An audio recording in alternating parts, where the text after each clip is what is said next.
Hello, I'm Tatiana, and you're listening to the Conscious Diva podcast. This is my last episode for the year, and what a fun one it is. I've always felt like Christmas was a magical time of the year, but never really thought about why. So, joining me in this episode is author and master herbalist Ellen Everett Hopman, who is sharing her latest magical book, The Sacred Herbs of Yule and Christmas: Remedies, Recipes, Magic, and Brews for the Winter Season. Ellen takes us on an around the world tour of ancient Christmas celebrations, pagan solstice customs, and magical seasonal plants. She also shares the origins of the Christmas tree, Santa Claus, holiday spirits, Yuletide animals, and why we honor the darkest days of the year. Plus, how to perform winter solstice divinations and make traditional foods and drinks. This is not just a holiday book. This is a manual explaining the in-depth medicinal and magical properties of the many herbs and plants associated with the Christmas and Yuletide season, like frankincense, myrrh, cinnamon, nutmeg, hibiscus, pine, and so many more. This episode is a mystical journey through this most magical time of the year. I hope you enjoy the wonders of the winter season wherever you may be, with an extra sprinkling of magic. Thank you so much for listening and supporting my podcast this year. Hi, Ellen. Thank you so much for being here. I'm so excited to talk to you about your book. Well, it's fun. We're both wearing Christmas red. Oh my gosh, this is an amazing book. Like, I really, really love it. I got so much out of it. So thank you. I'm really excited to talk to you about it. Thank you so much. Well, thank you very much for inviting me. Yeah, it's cool. What comes through in your book immediately is that you are a master herbalist. There are so many stories I'd never heard, so many recipes and ways to work with not just herbs, but plants, flowers. It was really cool. And this is the first time that I've been a bit stumped on where to begin because there is so much. So I guess the best way and the easiest way is, like, what's Christmas? What's the difference between Yuletide and Christmas? And I just realized I haven't actually said the title of your book, which is The Sacred Herbs of Yule and Christmas: Remedies, Recipes, Magic, and Brews for the Winter Season. Well, Yule is the pagan celebration. It goes back, the word Yule goes back to Yule, which is Scandinavian. And Christmas is the Christ Mass. So that's the Christian Mass. But there's no evidence that Jesus was born on December 25th. I mean, that what the church did was what they usually did, which was they identified the most important pagan festivals and then they grafted their own story onto it. If anything, Jesus was probably born in the spring based on the taxation, that was done. So that's basically the difference. One is pagan, one is Christian. So in the book, I try to cover both bases, sort of. Yeah. No, you do, but you also go into so much more than what you've just explained here. And also in that the first couple of chapters where you talk about the differences between, there's just so many, every culture has its own winter solstice celebration and rituals. And that I hadn't really thought about that before. I'm Australian. I grew up in Australia, in Sydney. So obviously it's the Southern Hemisphere there and it's the summertime. Right. So, right, growing up in an environment where you see Christmas on television, you see all of the Christmas carols, the Western traditional Christmas carols are always about wintertime. When we watch movies in Australia, when I was growing up in the 80s, they were all American films or English films, British films set in the wintertime. And so even things, when I did Italian at school, I learned about La Befana. And that was about it in terms of my exposure to what else was happening in the world when I was a child at this time of year. My parents are American, so we did come out here on January 1st every year. We would spend some time in Europe. So I was exposed to seeing how other places were decorated at Christmas time in the Northern Hemisphere.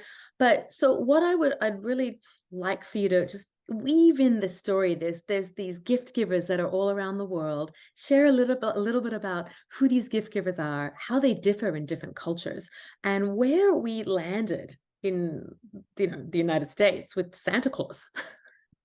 Well, Santa Claus was actually invented. The image that we have of Santa Claus, the red and white jolly old elf guy, that was a commercial invention by Coca-Cola. I'm not sure, Yeah. but before that, Santa Claus was an elf dressed in green. But the thing that I found most interesting, I do have a whole chapter where I talk about gift bringers all around the world. There's many different ones, but I have a whole section on female gift bringers, which is something that I'm sure in Australia you don't think about female gift bringers because I mean, for some reason, the English, American, Australian were part of the same patriarchal setup.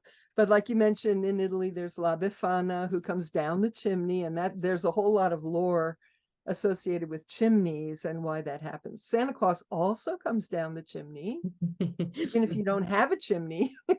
That's how he gets in the house. But that's an old memory because in the coldest time of year, the darkest time of year, the only openings to the house, because the windows are shut, the doors are shut, the chimney is an opening and the keyhole. So if spirits are going to come in, that's how they come in. And that ties into the Yule log.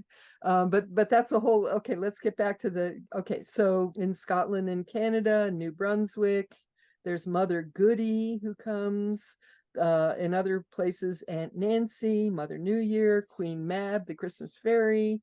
In Germany, there's a witch called Lutzelfrau who brings gifts for children. She rides the wind at midwinter. And, in ancient Rome, they did exchange gifts at this time of year. And there was a goddess called Strenua or Strenia, who's the goddess of the new year.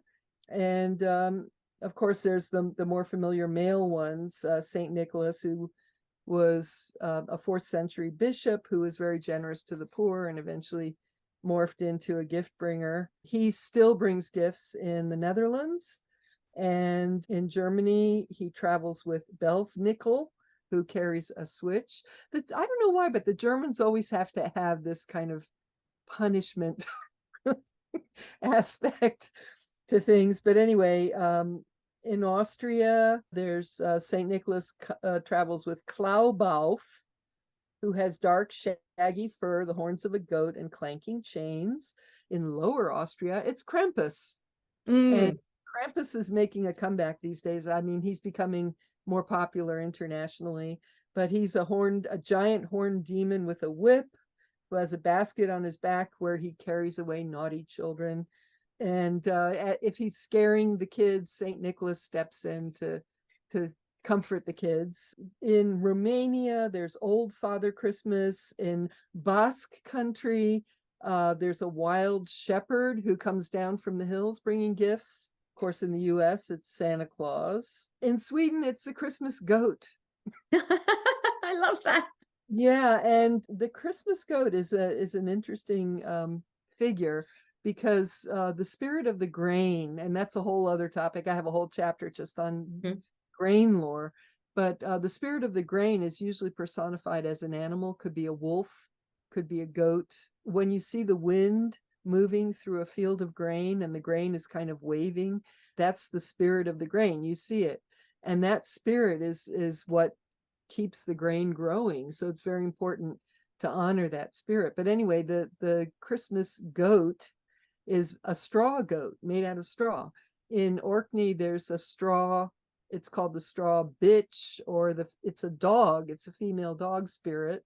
But when you bring that straw goat into the house or put it in front of the house, you're literally blessing the house with solar energy, because the golden grain holds the sunlight. I had never considered how much of the winter solstice and these practices at Christmas, and a lot of it's not even on January 25th. That's a more recent date, but as you state in your book, it revolved more around the new year, actually, right? Coming into January, or that whole month. I mean, I think there's a country where you mentioned they're doing it in Europe from November, end of November, all the way through mid-January.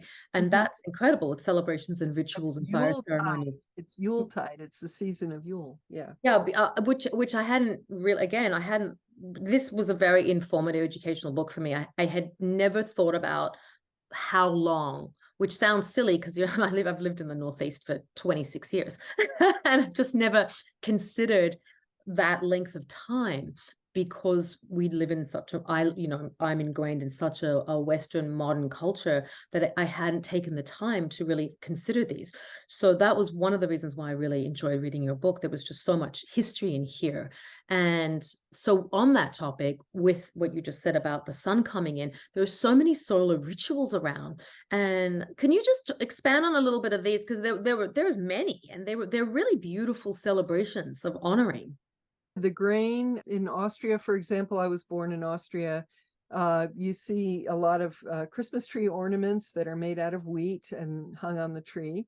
In other areas, you put wheat under the tablecloth when you have your Christmas dinner.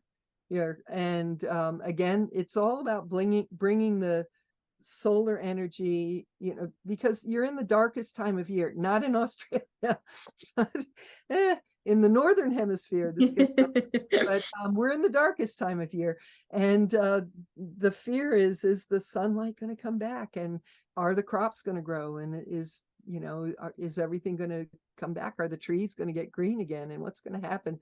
And so you want to bless the house with that solar energy. And the color gold, there are Russian games that are played with breads that are smeared with honey, and the honey is golden, and again, that's the solar energy. And you had mentioned the different deities in different cultures. For in the Vedic tradition, you have Surya, and so there are other things that you had shared around this too. You can mention these things if you wish. I have an audience that understands these concepts, so you can feel free to talk more esoterically about things and connecting to spirits and the nature spirits and so on as well. Well, in the darkest time of year, it's the reason that it's scary. Number one, it's dark. But number two, the spirits that live underground, like the ancestors, the deceased, and the fairies or the Sidhe, and all cultures have this. The Greeks have oh boy, I can't even say it. It begins with a K, but every culture kind of visualizes the underworld as a place of spirits.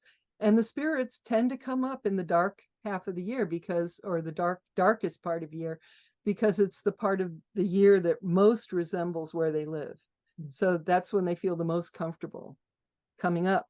So there, in Germanic tradition, Scandinavian tradition, there's the wild hunt, there's the gods and goddesses fly across the sky. Same thing, they're more likely to show up when the wild winds are moving and everything is dark and stormy. That's when they show up, and because they feel comfortable. It's like, oh, it's like old home days, So that's where the chimney lore comes in, and the Yule log. So you want to have a Yule log in the hearth, because, as I mentioned, that's one of the main ways that spirits can come in. What's interesting is nice ones like La Befana or Santa Claus, they don't seem to be inhibited by the Yule log. It's just the nasty ones, the ones that are used to the dark, that are used to living underground. They don't like the Yule log. So you keep the Yule log burning in the darkest time of year, when you have the longest nights and the shortest days. Okay.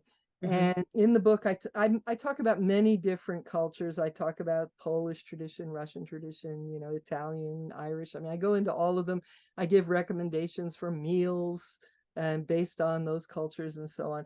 But different cultures have traditions with the Yule log. For example, first footing is the first person who comes across the threshold at New Year's is very important for the luck of the house. And it's supposed to be a dark-haired, tall man. It's pretty bad luck if it's a redhead, especially if it's a woman. That's really bad. But and then there's magic to undo the problem. But in some cultures, like in the Balkan areas, Eastern Europe, the first footer will come in and they will walk right to the hearth, and they will bang on the Yule log to make sparks fly. And In fact, you want to choose wood. An ideal wood for the Yule log would be pine, because pine tends to spark. And so the reason you want the sparks to fly is because the sparks will go up the chimney and scare away anything that's trying to come down the chimney. So that's a really good way to start the new year. Make sure that nothing bad can come down the chimney. And I love these old tales, but when I was reading that section, I thought, wow, but like, you don't want to be what do redheads think? What did redheads think back then? The second thing that came to mind is, are they still doing some of these practices today? Oh yeah. Then so Especially they are. yeah. Okay. Wow. So if you happen to bring a friend who's a redhead on the first day, and you're like, nope, sorry, you can't be the first person into this house. You've got to let this good-looking man enter before you. Right. Well, I mean, I've thought about this a lot, like, why a tall, dark-haired man, and why not a redhead, and especially a red-haired woman? And I think this goes back to the Vikings, to the Viking invasions. Because if a tall man with red hair and a red beard showed up, that was terrifying, The Celts were dark. They had dark hair, The blonde and the red hair comes from the Vikings, from the Scandinavians. You don't want the redhead. In fact, they would arrange, they would identify somebody in the family or a friend who was tall and dark haired, and they would make them stand outside in the cold until the stroke of midnight. And then they'd say, okay, now you can come in. It's just to make sure that first footer was tall, dark. Wow. I mean, and then on the point of like pine, where did this idea of the Christmas tree come from that we all celebrate, or most people tend to celebrate or have in their home, whether it's a fake tree or a real tree? Okay, well, the current legend is that Martin Luther invented the idea, and that's not true, at least not from what I could find out. In the 1400s, there were passion plays that were done around Christmas time, and they were the story of Adam and Eve. For some reason, they had the story of Adam and Eve, not baby Jesus, but it was the story of Adam and Eve. And the story of Adam and Eve has a tree, the tree of the knowledge of good and evil. So when they would do these plays in the village square or, on a stage, they had to have a tree. So what kind of tree do you have in the winter that's still green, that's going to look good on a stage set? It's got to be a conifer, right? It's got to be something green. Otherwise, you're just going to have this dead looking tree, right? So they would have that, and then they would decorate it with communion wafers, round communion wafers. The other red things they had were apples, so they would hang apples from it. So now you have a green tree with red apples and somewhat golden white communion wafers, and that was the decoration. If you didn't have a tree like that, the other thing you could do is build a pyramid out of wood. So sometimes they would just build a pyramid, but again, they would have to decorate it because it's going to look awful just sitting there, So they would decorate it with apples and communion wafers and ribbons and whatever they could think of. So eventually the guilds got together, the commercial guilds, and I imagine this was a way to promote their products, but they decided to erect a nice big paradise tree in the town square. And that happened in Estonia. So that was the first instance that we know of in the town square. So everybody danced around it, and then they set it on fire. But again, this is the idea of light. The idea of light at the darkest time of year is very important. And we still do that today. We hang lights on the Christmas tree. We hang lights on the house. We light candles. We think of lights as part of Christmas. Why do we do that? It's the old custom. They would have had bonfires, anything to scare away those nasty spirits that are coming up from underground. You got to have lights. So the Christmas tree didn't become popular until the Germans really were I guess, brought it into the home, and that became a custom. And then Albert and Victoria loved Christmas trees because Albert was German, of course. So he brought the German customs into Britain.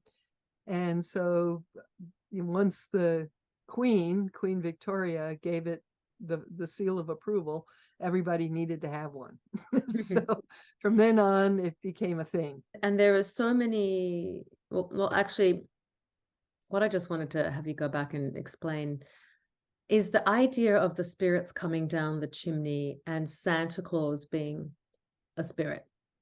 And where we really, in like now modern times, he's really been turned into this very commercial character that is a human, that has magical abilities. But I love this idea of these spirits of Yuletide. And so when did, or did he evolve? I mean, I had never thought of this character as a spirit, the character of Santa Claus, until I read it in your book. And then I was like, okay, that makes sense. You know what I mean? Like, I could see how the lore around that, with the idea of the fireplace, the chimney coming down, and manifesting within the home and giving gifts and so on. I could understand that as a concept. So when did he become like a human living in the North Pole? It's all thanks to Coca-Cola.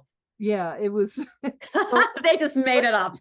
Let's just say they popularized it, okay? Because there's a lot of theories. There's another whole idea, which I love. If you go to Scandinavia at Christmas time, the Amanita muscaria mushroom, which is red with white spots. Oh, I love this story in your book. Yes, please tell it. It's still part of the Christmas decorations. And I still have some from when I was a little girl. I was born in Austria. I lived in Germany. I lived in Spain. I have these little mushrooms. And what happens is the reindeer in Scandinavia eat the Amanita muscaria, which is a hallucinogenic mushroom that can kill you. So don't do this at home. But the reindeer eat the mushrooms, and then the shamans drink the urine of the reindeer. And that's, once it becomes urine, it's passed through the reindeer's body, it's now safe for human consumption. But most people don't want to do that. But so the shamans would drink the urine, and then they would do their shaman thing, hallucinating, tripping safely. So it's interesting that we have Santa Claus who travels across the sky with reindeer, and he's red and white. So one possibility, like also, the mushroom, yes, is that he is the spirit of the Amanita, in the same way that Mescalito is the spirit of the mescaline cactus. If you've read the Carlos Castaneda books, there's a spirit that lives within each type of vegetation, a deva.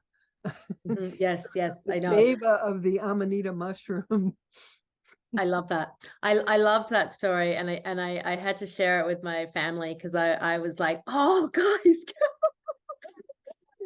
the shamans were communing with the spirit of this mushroom that was red and white, and it looked like Santa. Exactly. I love that. It's awesome. So on the subject of magic and medicinal properties, there's so many herbs and barks and berries that I didn't realize were associated with Christmas and Yuletide. And you talk about so many, and you have included recipes, ways to work with them, both medicinally and magically. So can we talk about a couple? You've got coffee, you've got ginger, there's cinnamon, but there's also frankincense and myrrh. Can you talk about a couple of these, and how are they connected to Christmas? Okay, well, there's certain herbs that we think of with Christmas cakes and cookies and so on, like cinnamon. There's just things that we associate with the season. So what I did in the book was there's a lot of recipes in there, but when I give you a recipe, I talk about an herb, for example, nutmeg or cinnamon, something like that. I talk about the medicinal properties of the herb. I talk about the magical properties of the herb. And then I give you a recipe, and sometimes I give you chants that you can sing while you're cooking, right? Yeah, I love that. Mm-hmm. So if you know the magical properties of all the ingredients that go into your dish or your drink, I have a whole chapter just on libations. Oh yeah, I know. I'm going to try some of those this winter. I totally am. I'll let you know how that goes. I typically say, Christmas, or what do I say? I say hearth druids and kitchen witches will appreciate this drink because, and then I list all the solar herbs or something. So if you want to make a drink for winter solstice to bring in the sun, this would be a good choice. But just as an example, allspice, which is something we think of, the berries can be added to solstice incense and to cookies, cakes, things like that, pies. Allspice is an herb of abundance. It brings money, luck, and healing. So you can either just follow the recipe, make the cookies, or you can consciously think, oh, so-and-so needs healing. I'll make some cookies with allspice and I'll chant, a little chant, a healing chant, and then I'll give her the cookies, whether she knows it or not. So it becomes a potion. That's a potion. In Harry Potter, you learn potions, right? Yeah, I'm into it. Oh yeah. I love apples are associated with love, immortality, and the other world. And apples were once buried in graves as an offering for the beings in the other world. I mean, there's a lot of reasons for that. In ancient Europe, there were very few things that were sweet. We had honey, we had apples, we had plums, and we had cherries. That was it. And so in the medieval mind, and this is why your paradise tree had to have apples on it. And they even said the story of Adam and Eve, Eve tempted Adam with an apple, but there's no apple in the Bible. Yeah. That is purely from the medieval European imagination, because they couldn't imagine how else she could have tempted Adam. I mean, what else could she tempt him with? A cherry? But anyway, so her good looks. Her good looks, yeah. No, but she had to tempt him with an apple, right? So that was like a big deal. An apple for them was like chocolate for us or something. But anyway, so apples, again, you can make an apple dish, and you can realize that it was a sacred offering for the dead. Bayberry is an herb of Jupiter. You burn it to bless the house, to attract abundance. You can add it to the bath, to floor washes, decorate the house with the boughs. I mean, it just goes on and on. Boxwood is, that was sacred even back in Roman times because it stayed green all winter. And as the conifers do, as pine does, and so on.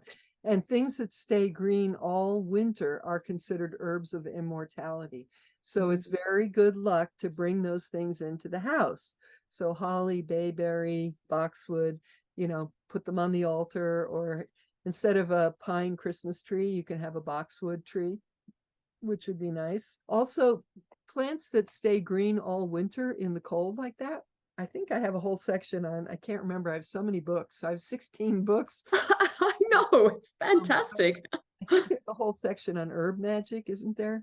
Yes. Yeah, you do. Yes. So I mean, I've made notes. Like I went through with Post-its and stuff on the sections that I was just like, so herbs that know how to stay green all winter, through the snow, right? Through the ice, through the freezing, who also know how to survive in the heat of summer. These are wise. Yeah. They teach you wisdom. They teach you persistence. They teach you longevity, stability. The Romans, and it was a magical spell. They liked the rich Romans like to have boxwood bushes all the way around their villa. Wow, which is something that a lot of people do with gardens today. They probably don't even realize the connection to that. Yeah, brings wealth.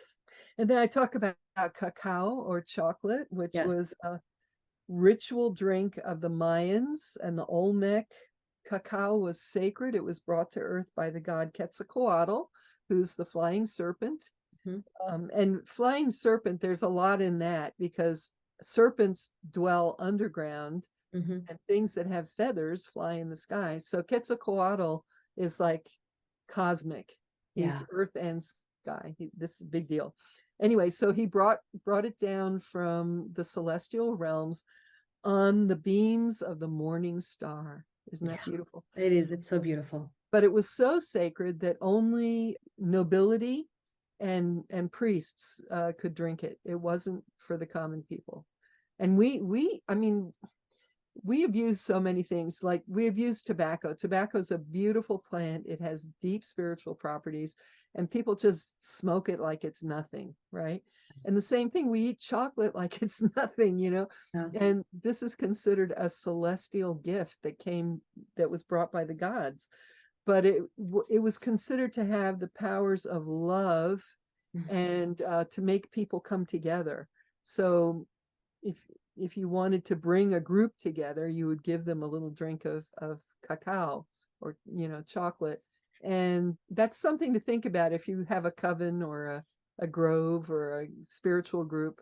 If you want to engender feelings of love between the people, you can give them a little chocolate, and Yeah.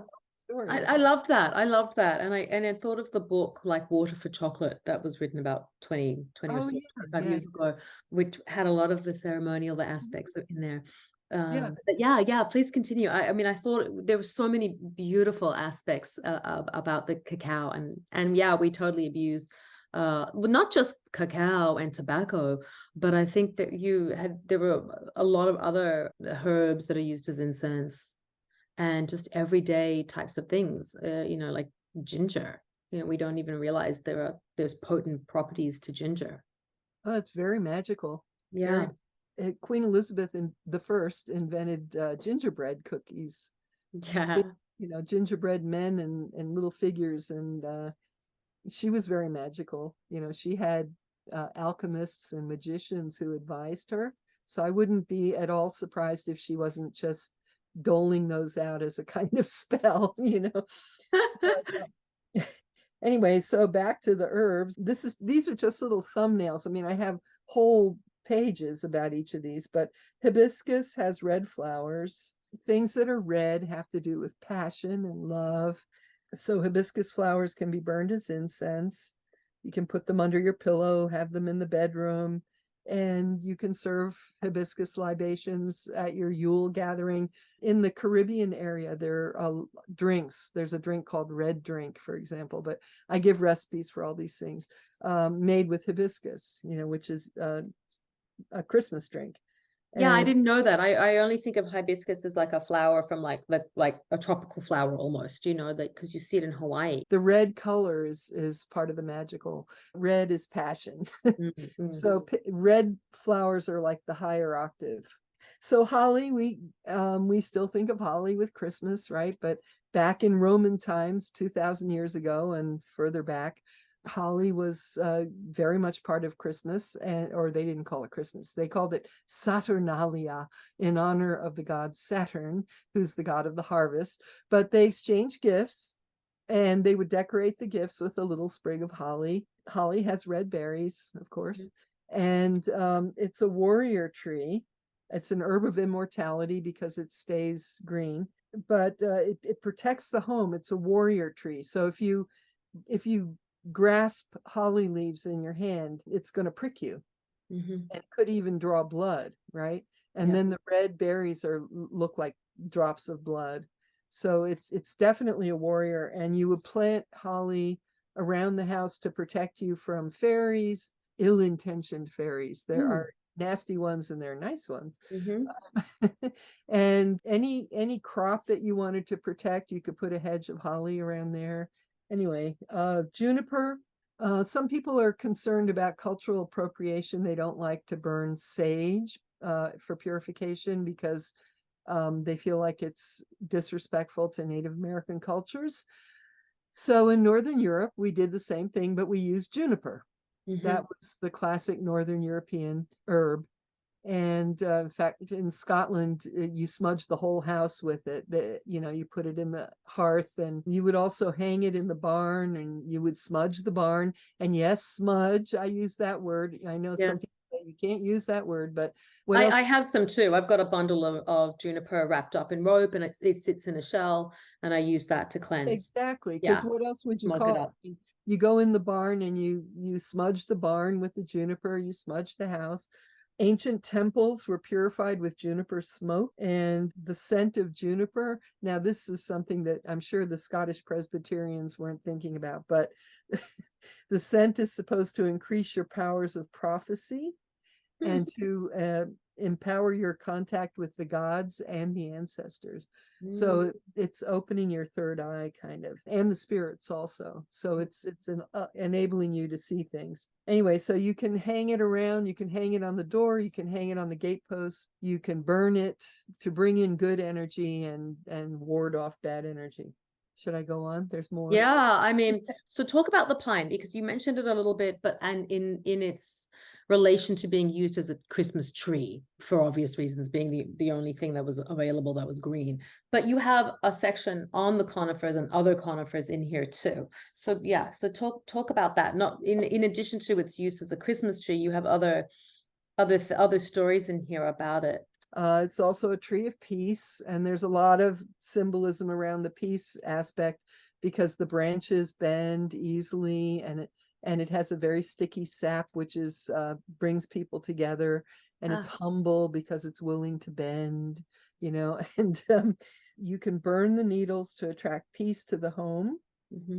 If you have relatives coming over for Christmas who you think are going to have problems getting along, burn some pine, maybe a little lavender in there. Would a pine candle or burning some pine oil do the trick if someone doesn't have a fireplace to put pine needles in? Pine needles, they're available all year round. You just go out. Well, it depends where you live. I mean, my property's covered in them because I've got huge pines, so they've dropped. They're all on the floor. Same here. Yeah. Yeah, but if you're in the city, you may not have as much access to them. So can you get a substitute? Because at this time of year, a lot of places are selling pine scented candles, pine oil. You can do that in a diffuser or something. You could do any of those, but actually the grocery stores sells pine wreaths and it could be white pine, it could be spruce, any of those things. A florist is going to have it. You could take a little piece off your Christmas tree. Tell us about the magical properties of pine. Okay, so the scent of pine sends evil back to the sender. That's a good one. Yeah, so it protects you, but you don't have to do anything. It just sends it back. The cones, I mean, if you live in Massachusetts or Vermont, you're going to see the little green cones, right? You can carry the cones in your pocket or in an amulet around your neck. They become a fertility charm, the little green cones. And then you can make a strong tea with pine needles, pine branches, pine cones, the green cones. And you can wash the floors of the house. And again, that will repel negativity. So if you have your quarreling relatives coming over, you make a floor wash, make a strong tea, and wash all the floors, and it'll be a nice scent. It is. I've actually done that. It is. I've put some, either, I can't remember if I used sap or if I used oil, but it was amazingly fragrant. And there is a commercial product called Pine Sol that you can buy in the supermarket. And guess what? It's made with pine.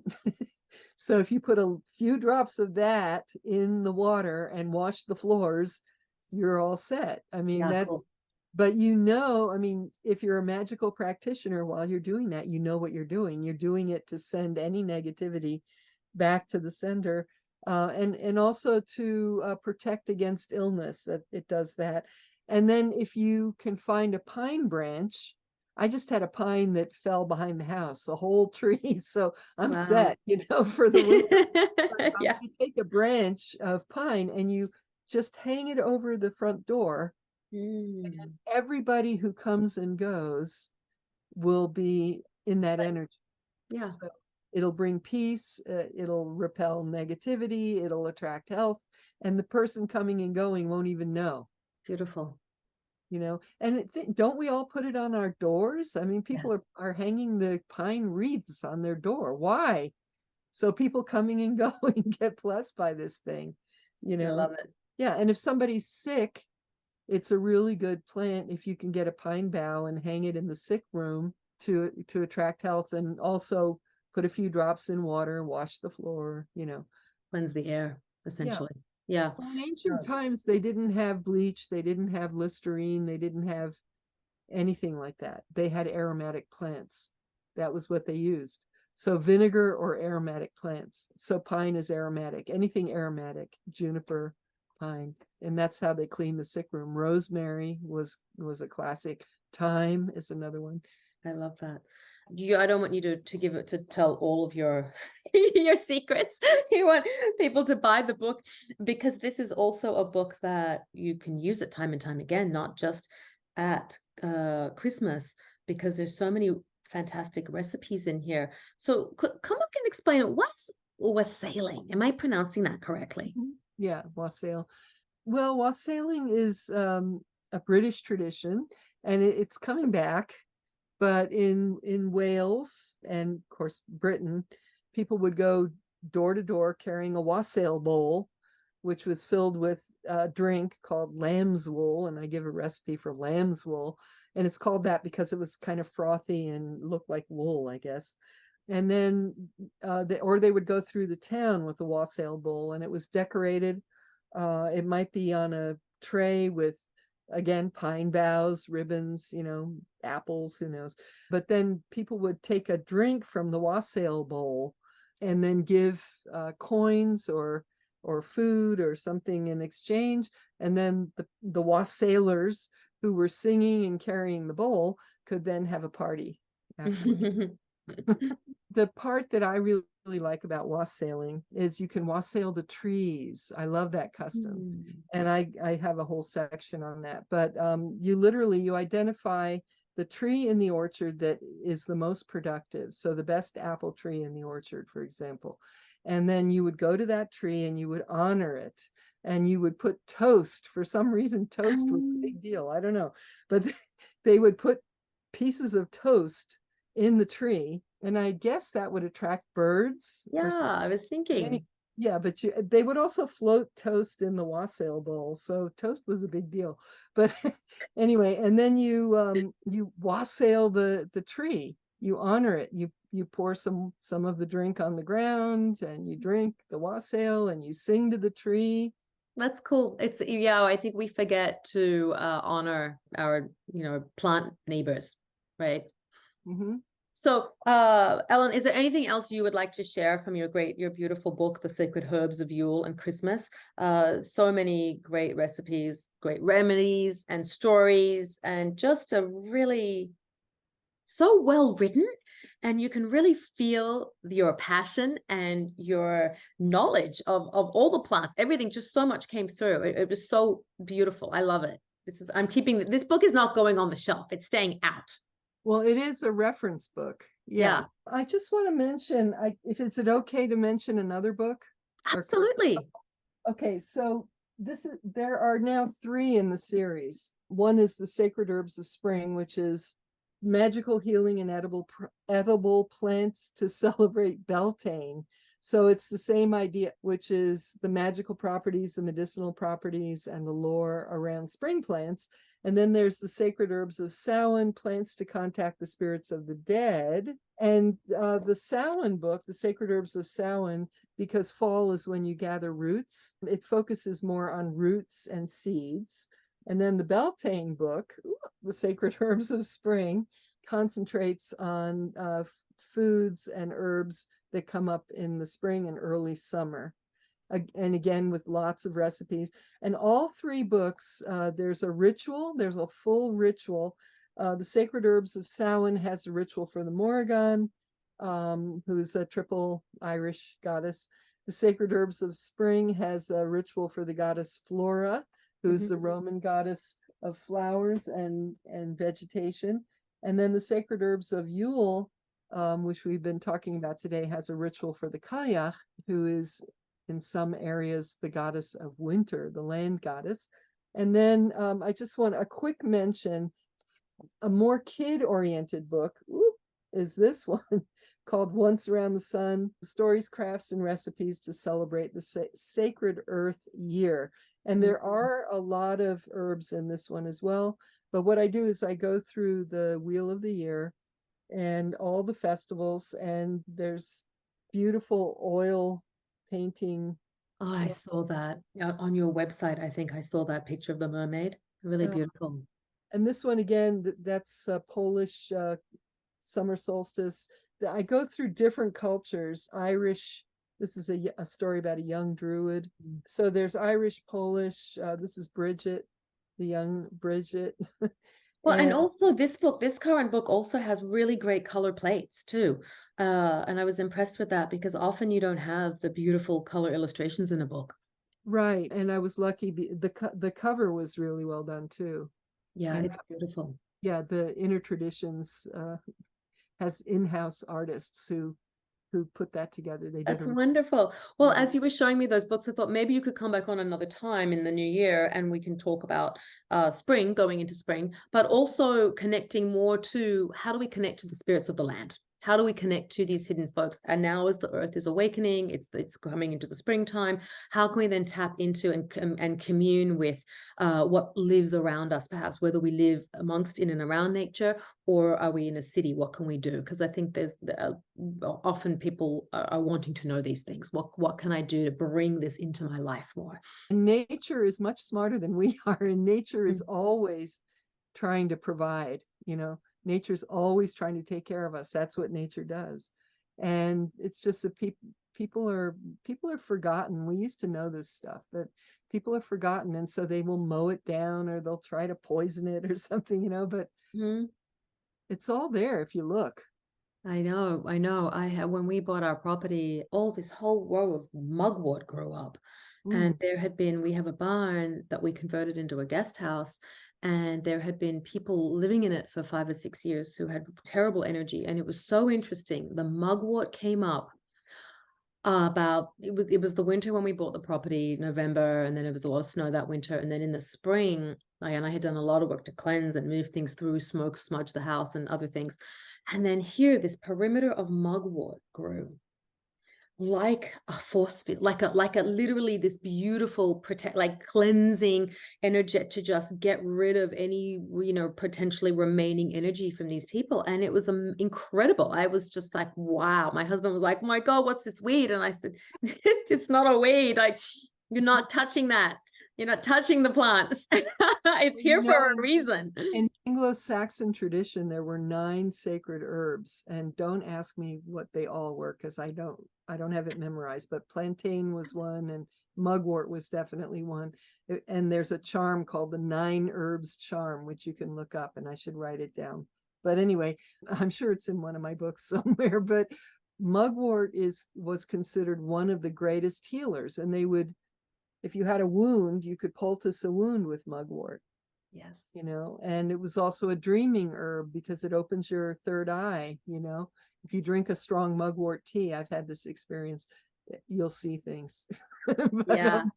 Yeah, but yeah. I have made teas from the mugwort that grows here, and I actually got bitten by a spider on my inner thigh last summer, and I did that. I got the mugwort and I made a compress with it, and I treated it, and it actually got all of the venom to rise to the surface, to come up and out, and the whole healing process took 2 weeks, but the worst part of it was probably 5 to 7 days of getting it out. And I was constantly changing it over, like maybe every 3 hours at the longest, and mixing it with bentonite clay to just help keep it on. I was actually putting it directly and using the bentonite clay to put it directly on my skin, and then putting a warm or a cold, actually I think I was using a cold rag on top of that. And it was the summer, so I could have my leg exposed to the air, and it really, really helped. Now, I wouldn't recommend people do that by themselves who have no experience, but I was able to ask the plant and ask my body, what did it need? Can I do this? Is the venom gonna, like, I could work with the things I had to help heal and release that. So Plantain, as that again was one of their most important plants, but plantain has the ability to pull things out. I didn't So know that that. would be a really good one. Plantain, plantago, it's a weed. It grows in the grass. Oh, is not banana like related to No, the not the bananas. Oh, okay. I Plantain. didn't realize it's different. Yeah, look it up. It's a very common weed. It grows all Okay. over. Okay, I will definitely check that A out. weed, Thanks. a Yeah, I weed. know. I totally thought of the banana plantain. No, no, no, no. A weed is a plant whose uses have yet to be appreciated. So you need to get to know plantain. But Mm, plantain, it pulls infection. okay. If you want to make it even stronger, you add a little pinch of cayenne, powdered cayenne, because that brings blood to the surface and pushes things out. Amazing. Which Yeah. is so great, especially when you live in a forest and there are spiders and other things. I live in the wood. I live in the woods. I live in the woods too. It's great. Well, it was such a pleasure to speak to you, Ellen. And tell us the name of your website. Where can we buy your book? Okay, so my books can be found all over, anywhere, Barnes and Noble, Amazon, Simon and Schuster, Inner Traditions. But I have a website. It's just elleneverett.com. If you go there, you can see all my books. And you can, if you want signed books, which would make a very nice Christmas present, I will mail them to you. I hope that only people in the States ask for that, though, because I've tried mailing things to Australia and it was unbelievable. It took 40 days. Oh my goodness, especially this time of year. No, I have to Yeah, send it it to took 40 DHL. days. Plus, Yeah, it's no, it's very not. expensive. Hmm. So Yeah. if you're in Australia or New Zealand or Britain or somewhere like that, I suggest you go to your local independent bookstore or go to Amazon. But here in the States, if you go to my website, elleneverett.com, you can order from me, pay by PayPal. So it's very secure, and I will ship it back to you and signed with a little note. Just make sure you specify who you want it signed to. So if it's a gift for your Aunt Mary, I can say, "Dear Aunt Mary," whatever. Um, Nice. Well, that is a beautiful gift and a beautiful offering. So thank you very, very much. This was a pleasure speaking to you, and I'd love to talk to you again. I just think there was so much, you have so much wisdom. So I would love to talk to you again. okay. Thank you very much. Maybe in the spring. Yes, yes. I will email you later. Thank you so much. Have a wonderful rest of your day and talk to you soon. You too. Thank you. Bye-bye. Bye.